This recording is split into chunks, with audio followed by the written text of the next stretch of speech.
स्वागत बा आप सभी के आज के वीडियो में। आज के ये स्पेशल रिपोर्ट बा भोजपुरी के दबंग सुपरस्टार खेसारी लाल यादव और अंतरा सिंह प्रियंका की ओर से।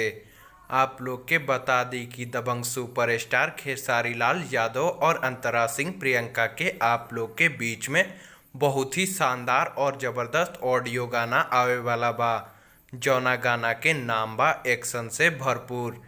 ई गाना के first look poster social media के माध्यम से रिलीज कर देहल गईल बा, जौना के आप लोग स्क्रीन पर देख सकतनी। और ई गाना के लेके आप लोग खातिर खुशखबरी बा। आप लोग के बता दी कि ई गाना के रिलीज डेट और टाइम भी कंफर्म हो गईल बा।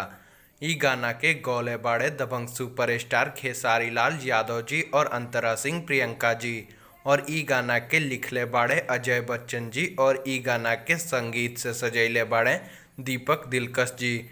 आप लोग के बता दी कि ई गाना के काल यानी 15 सितंबर सुबह 6:30 बजे SR के म्यूजिक के ऑफिशियल यूट्यूब चैनल से रिलीज कर देहल जाई, जौना के आप लोग जाके सुन सकें।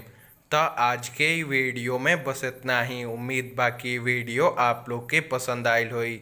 वीडियो पसंद आयल तो वीडियो के लाइक कर दी, शेयर कर दी, कमेंट करी, और चैनल पर नया बानी तो भोजपुरी सिनेमा से जुड़ल सभी खबर सबसे पहले और बिल्कुल फ्री में देखे खातिर हमनी के चैनल के सब्सक्राइब कर ली और घंटी के बटन के दबा के नोटिफिकेशन के ऑल कर दी, ताकि हमार सभी लेटेस्ट वीडियो के नोटिफिकेशन आप तक सबसे पहले पहुँचे।